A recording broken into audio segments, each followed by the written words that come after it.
karere ka Burera mu murenge wa Kinoge umugabo wari umaze amezi 3 afunguwe azira guhohotera umugore wiwe akurikiranwe icyaha cyo kwica umugore wiwe amutemye izosi.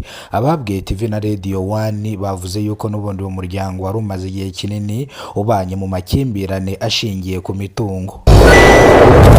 Murenge wa Jabana mu karere ka Gasabo umusore ukiri mutonya yakoze ikoranabuhanga rifungura imiryango udahari rekanayifunga udahari, dore yuko uyu musore avuga yuko ikoranabuhanga rushyira ku nzugi izarizo zose kandi rigakora, dore yuko uyu musore avuga yuko uyu mushinga yatangiye habonye umushoramari ushoramo amafaranga ushobora kugera ku rwego ruhambaye. Kiriro ka Gisozi abakorera mwa kano gakiriro ka Gisozi bavuga yuko bagiye kumara ibyumweru 3 badakora bitewe nuko abakoreraga mwino nyubako babahagaritse bababuza kujya basudirira mwazino nyubako, dore yuko bavuga yuko ibingibi biri kubateza ibihombo bikomeye cyane. Incamake y'amakuru n'imbere bwo bwa mbere ugeze kubona muyoboro wa Kidasamura TV Rwanda, kora subscribe ufungure inzogera kugira ngo uzajye ubasha kubona amakuru mu gihugu cy'u Rwanda kandi yizewe. Mu nyemerera amakuru yacu tuyahire mu karere ka Burera mu murenge wa Kinoni umugabo wari umaze amezi 3 afunguwe azira guhohotera umugore wiwe ari gukekwaho icyaha cyo kwica umugore wiwe amutemaguye izosi, dore yuko abaturage babihamya bavuga yuko uyu mugabo n'ubundi yari yarahigiye kuzica uno mugore. Ubugenzacyaha ari bwataye muri yombi uyu mugabo akurikiranwe icyaha cyo kwica umugore wiwe amutemye izosi, dore yuko abaturage mu ijwi rituje bavuze yuko uyu mugabo bamujyane bamukatire urumukwiriye bitewe n'icyaha yakoze cyo kwica umugore wiwe amukase izosi. Abahaye amakuru TV na Radio 1 ndavuga abaturage bavuze yuko uyu muryango wari umaze igihe kinini ubanye mu makimbirane, ndetse dore yuko amakimbirane yabo aturuka ku mitungo, ndetse akeshi na keshi barwana bapfa imitungo, batongana bapfa imitungo, kandi kugera naho bica n'abapfa imitungo. Aho abaturage bavuga yuko bari bamaze kubarambira mwa kano kagari bitewe nuko ni bande batonganye nibo, ni bande barwanye nibo, ni bande bateje umutekano mukenya nibo. Ubugenzacyaha buriho bwataye muri yombi uyu mugabo. Umuvugizi wa RIB mu gihugu cy'u Rwanda Murangire Thierry yavuze ko uzakurikirana igisa nacyo ariyo mpamvu ishami ry'ubugenzacyaha ryashyizweho kugira ngo rijye rikumira ibyaha nk'ibi ngibi bitaraba, rinahane abakora ibyaha nk'ibi ngibi.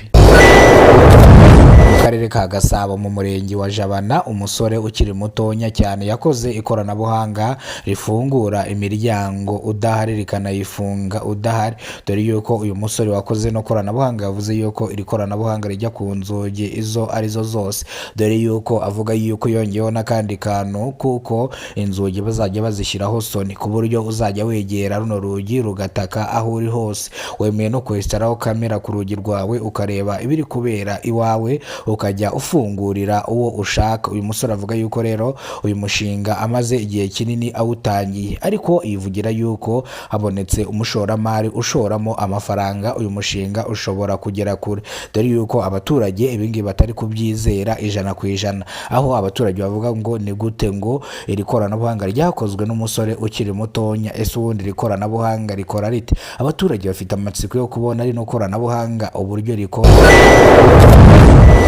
Reka amakuru yacu tuyerekeze mu gakiriro ka Gisozi. Abaturage bakorera mu gakiriro ka Gisozi bakora akazi k'ububaji bavuga yuko bamaze ibyumweru 3 barahagaritswe mu nzu bakoreragamo, aho ba nyirayo bavuga yuko iyi nzu batazongera kuyikoreramo cyangwa batazongera kuyisudiriramo, dore yuko bavuga yuko ibi biri kubateza igihombo gikomeye cyane.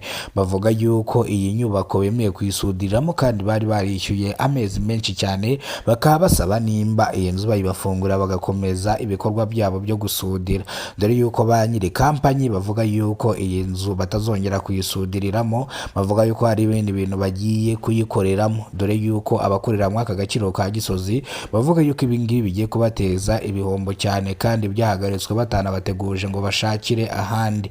Ubuyobozi bw'akarere ka Gasabo bwavuze yuko iki kibazo bari buze kukigaho nibwo bari bukimenye. Reka amakuru yacu tuyasubikire hano, amakuru nakagaruka nimba bwo bwa mbere ugeze kuno muyoboro wa Kidasamura TV Rwanda, kora subscribe ufungure inzogera kugira ngo uzajye ubasha kubona amakuru mu gihugu cy'u Rwanda kandi yizewe. Nimwe muri kumwe mwana mu makuru, nitwa Kidasamura, urw'inkoro bakora rugakongo. Imana ibarinde, ibahereze umugisha kandi ibahereze ubuzima buzira umuze. Yari Kidasamura TV Rwanda mu mujyi wa Kigali.